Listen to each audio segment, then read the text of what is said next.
Assalamualaikum warahmatullahi wabarakatuh. Perkenalkan, nama saya Muhammad Syafiq Resmianto dari Program Studi Teknik Manufaktur Fakultas Teknik Universitas Negeri Yogyakarta. Pada kesempatan kali ini saya akan mempresentasikan materi saya yang berjudul Pengantar Manajemen Perawatan pada Era Industri 4.0. Nah, agenda presentasi kali ini, pada presentasi ini saya akan membahas 6 topik utama. Yang pertama itu ada definisi dan konsep dasar manajemen perawatan. Lalu yang kedua ada tujuan dan fungsi manajemen perawatan. Yang ketiga sejarah dan perkembangan manajemen perawatan. Lalu yang keempat berbagai strategi perawatan yang digunakan di industri. Yang kelima peran manajemen perawatan dalam industri manufaktur. Dan yang terakhir perkembangan terbaru yang dikenal sebagai maintenance 4.0 atau smart maintenance. Lalu ada definisi dan konsep dasar manajemen perawatan, yang dimana manajemen perawatan ini adalah proses mengelola seluruh aktivitas yang berkaitan dengan perawatan aset perusahaan, seperti mesin, peralatan produksi, dan fasilitas pendukung lainnya. Tujuan utamanya adalah memastikan seluruh aset dapat beroperasi secara aman, efisien, dan sesuai dengan fungsi yang diharapkan. Saat ini, perawatan tidak hanya dilakukan ketika mesin rusak. Perusahaan juga melakukan berbagai tindakan pencegahan agar kerusakan dapat diminimalkan. Jadi manajemen perawatan modern ini memiliki beberapa dimensi penting, yaitu seperti pada slide berikut ada 4 poin. Yang pertama ada teknis atau engineer, lalu bisnis, sosial, dan keberlanjutan lingkungan. Yang dimana kegiatan perawatan ini itu nggak hanya berfokus pada mesin, tetapi juga memberikan nilai tambahan bagi perusahaan secara keseluruhan. Lalu tujuan dan fungsi manajemen perawatan. Jadi tujuan pertama adalah tujuan teknis, yaitu melakukan perawatan yang baik. Perusahaan dapat menjaga performa mesin, memperpanjang umur pakai peralatan, dan mengurangi frekuensi kerusakan. Lalu yang kedua, tujuan ekonomis. Kerusakan mesin biasanya menimbulkan biaya yang cukup besar, baik biaya perbaikan maupun kerugian akibat berhentinya produksi. Nah, karena itu manajemen perawatan ini membantu perusahaan mengendalikan biaya operasional. Lalu tujuan yang ketiga, yaitu tujuan K3 dan lingkungan. Eh, Layaknya mesin yang tidak terawat, itu dapat meningkatkan risiko kecelakaan kerja maupun pencemaran lingkungan. Dengan adanya program perawatan yang baik, risiko tersebut dapat ditekan sehingga lingkungan kerja menjadi lebih aman dan nyaman. Nah, di sini ada sejarah dan evolusi manajemen perawatan. Jadi perkembangan manajemen perawatan ini mengalami perubahan yang cukup bervariasi, yang dimana pada generasi pertama itu perusahaan menggunakan pendekatan breakdown maintenance, yaitu mesin diperbaiki setelah mengalami kerusakan. Lalu breakdown maintenance ini pendekatannya memang sederhana, tetapi sering menyebabkan downtime yang tinggi. Lalu berkembang menjadi preventive maintenance, yaitu perawatan yang dilakukan secara terjadwal sebelum kerusakan terjadi.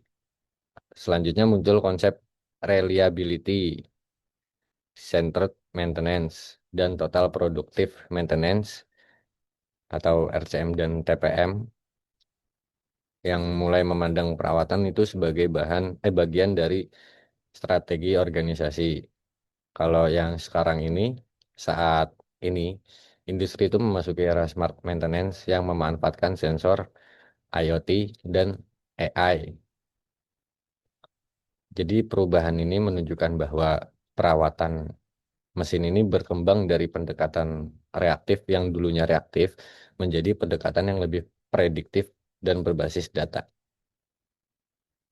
Lalu ada jenis-jenis strategi perawatan. Di sini ada 5 strategi utama, yaitu yang pertama corrective maintenance atau CM, yaitu perbaikan setelah terjadi kerusakan. Kalau corrective maintenance ini cocok digunakan pada aset yang sifatnya tidak terlalu kritis. Lalu kedua ada preventive maintenance atau PM yang memanfaatkan data kondisi aktual mesin seperti getaran, temperatur, eh, atau tekanan. Lalu yang keempat, RCM, yaitu menentukan strategi berdasarkan tingkat resiko dan konsekuensi kegagalan.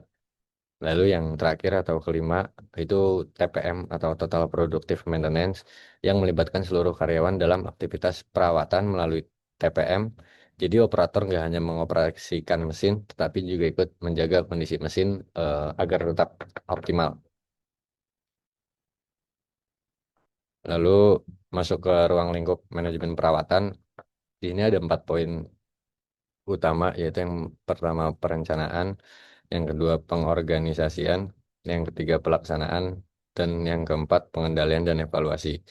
Jadi tahap pertama perencanaan, pada poin perencanaan itu menentukan strategi, jadwal, anggaran, serta kebutuhan sumber daya perusahaan. Lalu masuk ke tahap kedua, yaitu pengorganisasian, yang dimana pembagian tugas ini serta tanggung jawabnya dalam tim perawatan. Lalu yang ketiga, pelaksanaan yang meliputi inspeksi, pelumasan, penyetelan, perbaikan, maupun penggantian komponen. Dan yang terakhir, pengendalian dan evaluasi ini untuk memastikan seluruh program berjalan sesuai target yang telah disiapkan. Di sini ada peran manajemen perawatan dalam industri manufaktur. Jadi, manajemen perawatan ini memiliki peran yang sangat besar dalam industri manufaktur. Salah satu manfaat utamanya yaitu meningkatkan produktivitas karena mesin dapat beroperasi dengan tingkat downtime yang lebih rendah. Nah, selain itu, kondisi mesin yang baik juga membantu menjaga kualitas produk agar tetap konsisten. Dari sisi keselamatan kerja, perawatan yang baik dapat mengurangi resiko kecelakaan akibat kegagalan peralatan. Jadi dengan kata lain, keberhasilan proses produksi itu sangat dipengaruhi oleh kualitas program perawatan yang sudah ditetapkan oleh perusahaan. Di sini ada indikator kinerja manajemen perawatan. Eh, jadi untuk mengetahui apakah program perawatan berjalan dengan baik, perusahaan menggunakan beberapa indikator kinerja atau KPI. Yang pertama itu ada OEE atau Overall Equipment Effectiveness. Jadi OE ini digunakan untuk mengukur efektivitas mesin berdasarkan ketersediaan performa dan kualitas produk yang akan dihasilkan. Lalu indikator kedua ada MTBF atau Mean Time Between Failures yang menunjukkan rata-rata waktu operasi antar kerusakan. Jadi semakin tinggi nilainya atau MTBF tersebut, semakin andal mesin tersebut. Lalu yang indikator ketiga ada MTTR atau Mean Time to Repair yang menunjukkan rata-rata waktu yang dibutuhkan untuk melakukan perbaikan. Jadi semakin rendah nilainya, semakin cepat proses pemulihan mesin yang dilakukan. Masuk ke tren terkini, yaitu maintenance 4.0 atau smart maintenance. Jadi saat ini tuh dunia industri sudah memasuki era maintenance 4.0. Eh, Teknologi pertama yang banyak digunakan pada industri-industri di sekarang ini tuh IoT, atau Internet of Things, yang dimana IoT ini melalui sensor yang terpasang pada mesin, data kondisi mesin dapat dipantau secara real time. Lalu teknologi kedua adalah AI yang mampu menganalisis data dan memprediksi kemungkinan kerusakan. Lalu yang ketiga adalah digital twin, yang model digital ini mempresentasikan kondisi aset fisik. Selain itu terdapat cloud computing yang memungkinkan penyimpanan dan pengolahan data dalam jumlah besar. Dengan kombinasi teknologi tersebut, perusahaan dapat mengambil tindakan lebih cepat sebelum kerusakan menyebabkan gangguan produksi. Lalu ada faktor-faktor yang mempengaruhi manajemen perawatan. Yang pertama ini ada faktor organisasional. Jadi keberhasilan manajemen perawatan ini pada poin utama yaitu faktor organisasional itu seperti dukungan manajemen dan budaya kerja. Lalu yang kedua ada faktor teknologi, terutama kesiapan sistem digital yang digunakan. Dan yang ketiga ini faktor sumber daya manusia, karena kompetensi teknis yang sangat menentukan keberhasilan program perawatan. Lalu yang keempat, faktor lingkungan eksternal seperti regulasi pemerintah, standar industri, dan tuntutan keberlanjutan lingkungan. Lalu ada sistem informasi manajemen perawatan. Jadi dalam praktiknya ini perusahaan banyak menggunakan CMMS atau Computerized Maintenance Management System.